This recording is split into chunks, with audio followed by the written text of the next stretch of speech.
Estimados hermanos y hermanas, el Señor nos dé su paz.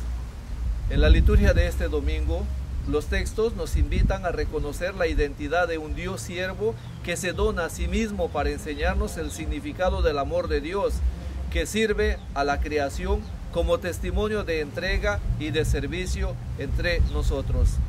La primera lectura, que está tomada del profeta Isaías, capítulo 50, los versículos del 5 al 9, nos presenta el tercer cántico del siervo sufriente. Los dos primeros los encontramos en el capítulo 42 del 1 al 4 y en el capítulo 49 del 1 al 6, el que estamos meditando, y el último cántico lo encontramos en el capítulo 52, 13 al 53, 1. El texto nos interesa en presentar la identidad de este siervo. Algunos exégetas, los que se dedican al estudio de la Biblia, hablan de una persona en concreta.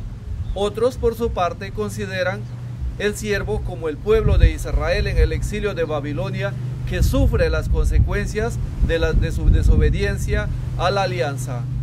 El cántico inicia en el versículo 4, cuando el siervo afirma que el Señor le dio una lengua de discípulo para que pueda dar una respuesta a todo aquel que se encuentre cansado de palabras. Vivimos, de hecho, en un mundo lleno de palabrerías y de noticias, pero al mismo tiempo estamos sin palabras y desinformados de la realidad, porque el mundo mediático y de la comunicación pretende arrebatar nuestra palabra, nuestra voz, nuestro lenguaje, y en el peor de los casos carecemos del mínimo sentido de comunicación y nos dejamos imponer la desinformación y los juegos de palabra que no conducen a nada y que no edifican nada. En el capítulo 5, el siervo afirma que el Señor le ha abierto el oído y no puso resistencia. El qué hacer de este siervo es la escucha de uno que habla y lo cualifica. El drama sigue en el versículo 6, cuando ofreció su rostro a sus flageladores y no puso ninguna resistencia. Estos tres primeros versículos son el salmo de lamentación individual de aquel que se siente abatido, pero que confía en la justicia de Dios. Los versículos sucesivos del 7 al 9 presentan el sentido de este siervo que confía en el Señor, que hará justicia en favor del inocente. El drama del siervo sufriente del ayer y de hoy es el drama del indefenso, del pobre, del vulnerable, que ve sistemáticamente cómo aquel que ostenta el poder lo destruye, lo despoja sin escrúpulo y le priva de toda posibilidad de vida digna. La parte final parece ser un desafío del siervo a sus acusadores, a quienes les pone de manifiesto que el Señor hará justicia a su favor por encima de toda acusación o incriminación.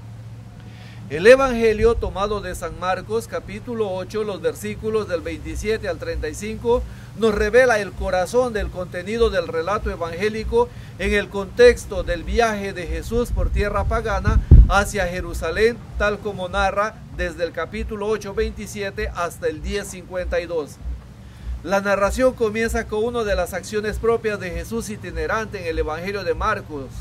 Por el hecho de estar en camino, este texto trata de explicitar que es Él el camino, es Él la vía que nos lleva hacia la meta, que es identificar a Jesús, el Mesías, que sube hacia Jerusalén, el lugar donde se manifestará el misterio de Dios siervo, que asume el dolor y el sufrimiento humano para redimirlo. Mientras Jesús va en camino, sus discípulos viven la experiencia del seguimiento porque van junto con el Maestro, siguiendo las huellas. Jesús previamente había curado al ciego de Betsaida.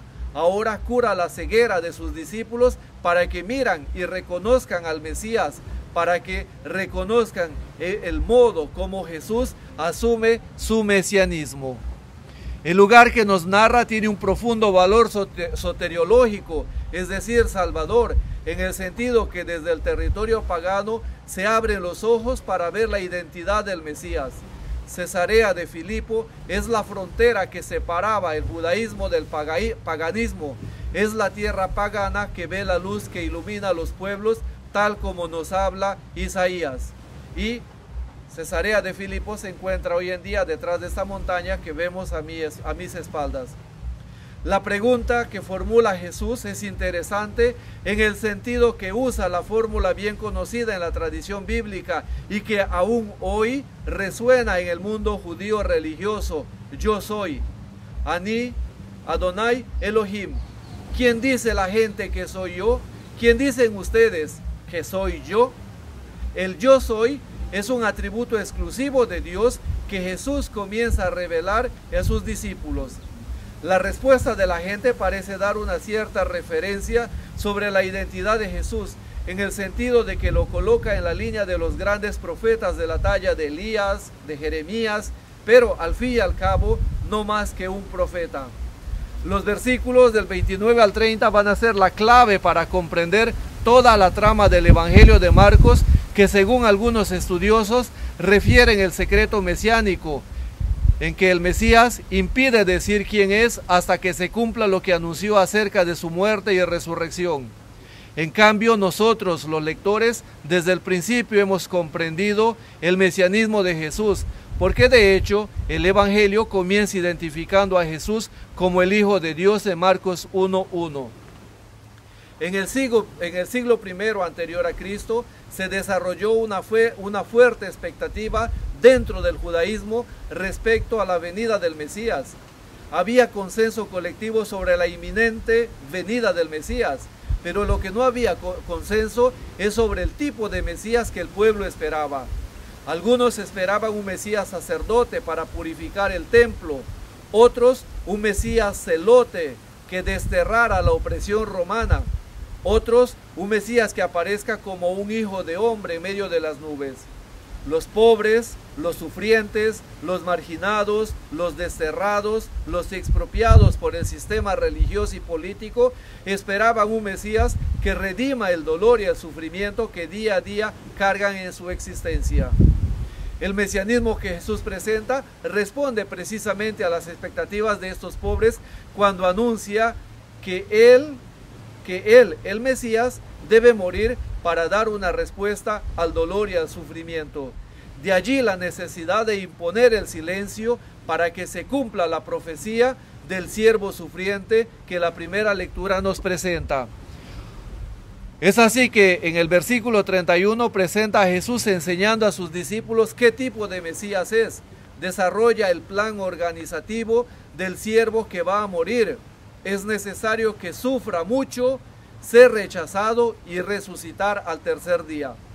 La identidad del cristiano adquiere una dimensión particular en el sentido de que es Dios mismo el que sufre el patos, la pasión de la humanidad, para que la humanidad en el dolor y sufrimiento encuentre una respuesta para asumirlo con madurez sin pretender evitarlo, porque es algo inherente de la naturaleza humana. Pero ahora encuentra un consuelo en uno que sufre como nosotros, que sufre por nosotros y que sufre con nosotros.